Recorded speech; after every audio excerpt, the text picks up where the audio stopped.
Good morning, ladies, gentlemen, non-binary pals, everyone listening. A little bit late to the party here, but today I'm going to be giving my brief opinions on the Jaina Harbingers video that we just got treated to the other day. Now, I'm a little bit behind the loop because I just got back from England a few days ago. I spent, my 4 days or whatever it was at PreachCon, hanging out with all kinds of people. I met all the big YouTubers you guys know and love. Met up with my girlfriend, met up with a bunch of friends, but I might make a PreachCon video talking about PreachCon. Maybe I won't, but there's tons of pictures on my Twitter if you guys are interested. Anyway, today we're talking about Jaina. Now, first impressions. Holy shit, dude. Seriously. First of all, I didn't doubt that Laura Bailey could sing. I just didn't know she could. I never heard her sing before. And just, have you ever experienced something and you're just like, I didn't know I needed this in my life, but I need it now? That was me with Laura Bailey singing. I need more Laura Bailey singing in my life. So Laura Bailey, if you can hear me, which you probably can't, please do more singing stuff, please. I would pay good money, please. But like the second big thing that really stuck out to me is not Laura Bailey's amazing singing as well as the Irishman's choir, whose name escapes me at the moment. I'll link it in the description. The fact that this Warbringers, it was all done in song. Like Burdens of Shao-Hao, Lords of War, Harbingers, like they were all done in a very similar format. This is the first time we've seen something done in all song, which, a little daring, a little different, but you know what? Holy shit, it worked. I'm kind of hoping to continue that format for Sylvanas and Ajara, but I was talking to Cavo and a few other people in our server, and they were saying, like, Sylvanas should have a death metal song, and Ajara should be K-pop. Hey, whatever comes, comes. Anyway, let's talk about this Warbringers. Now, I might be a little bit biased, because I love Jaina. She's one of my favorite characters of all Warcraft history ever. I played Warcraft 3. That was my first introduction to the Warcraft franchise. Was Warcraft 3, Reign of Chaos, Frozen Throne, and the entire time you can't help but feel for Jaina that entire time. She's an eager student of Antonidas. She has to, investigate the plague. She's working with Arthas, who they had a relationship, and now she's got to work with him. It's a little bit awkward, but they get through that. And then she kind of loves him again, and then he turns his back on her, and then he leaves, and then she has to, watch Dalaran be destroyed and her instructor Antonidas be murdered. Then she has to lead people by herself, essentially, lead the survivors to Kalimdor, where she has to team up with the orcs, fight the Legion, and then in Warcraft 3 Frozen Throne campaign, she has to, for the sake of peace, assist Rexxar and Thrall. Well, maybe not assist directly, but she told them about goblin shipyards and things and that and the other thing, and she turned the other way, so Rexxar and Thrall and the Horde could kill her own father. Can you imagine letting someone else kill your father for the sake of peace? And then Theramore happened years later. Jaina has been through some freaking shit, dude. Anyone who says Jaina's evil, Jaina's a bitch, Jaina's crazy, you honestly need to evaluate the situation better. She's not, alright? She's not. After all you have to remember, when all this was happening, she was a kid. I'm 21. I think she was younger than me when this shit started happening to her. She was 19, 18, somewhere around there. When the Arthas shit started happening. And then to Theramore, she was... by that time she was early 30s. So now she's in her mid to late 30s probably at the oldest. She's probably had a little bit of a change in psyche. As you grow and mature and go through more and more shit, you're gonna change a little bit. Can you blame her? Honestly, no, I can't blame her. And now the icing on top of the shit sandwich is after Legion, when Anduin finally said no, we're not gonna be enemies with the Horde. We're gonna welcome them. We're gonna work with them. And Jaina said, "Fuck off." She was gonna go back to Kul Tiras. Kul Tiras is the only place left where she could feel at home. It's where she came from all those years ago.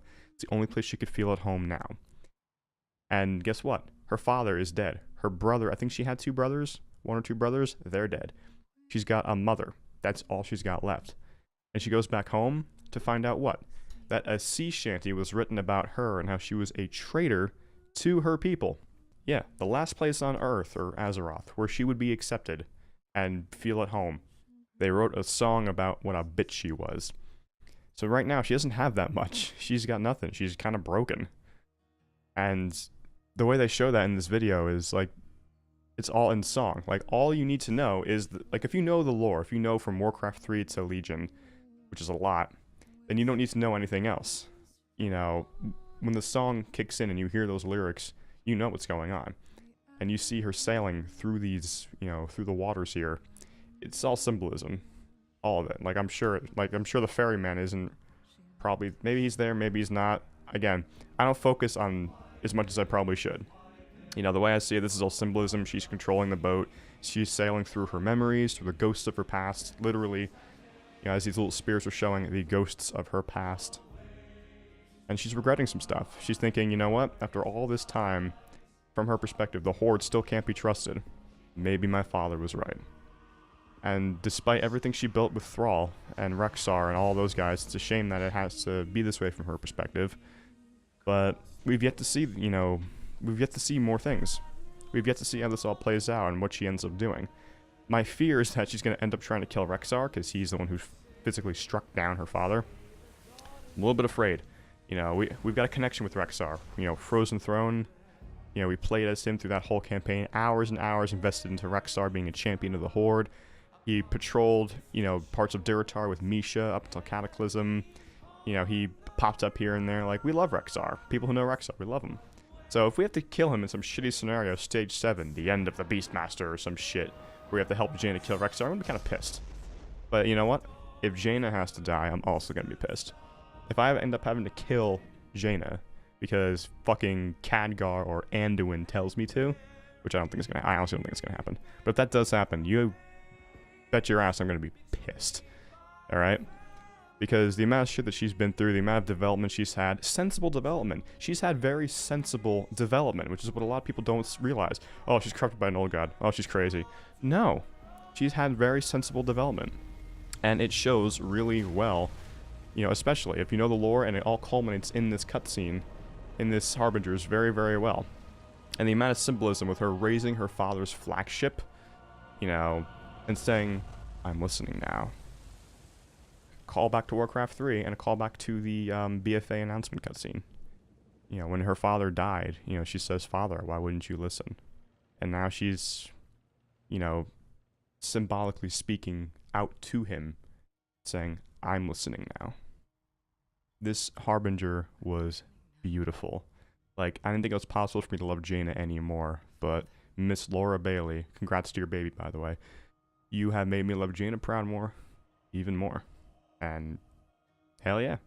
So as you can tell, this little video was unscripted, as I have a love-hate relationship with scripted videos. I like doing them because I can just talk without having to, you know, sound like it's a script, and my ideas sound more organic. At the same time, I tend to ramble and bounce around and forget some stuff. But yeah, my closing thoughts on this Harbingers is that I adored it. It's probably my favorite one so far. I cannot wait for the next ones. And this moment right here, where Jaina goes, beware of me. Oof, the chills, mate, the chills. But yeah, that's my brief opinions on the Jaina Harbingers and my brief opinions of Jaina as a whole. I am very biased, again, in favor of Jaina and against Sylvanas. I'm just gonna put that out there. I'm not really a big fan of Sylvanas. I want her to die. But I'm still looking forward to her Harbingers, and I'm looking forward to see what she does in Battle for Azeroth and how this all shapes out. Hopefully we don't have to kill her. And, yep, that's all I got for today. So until you see me again, live well.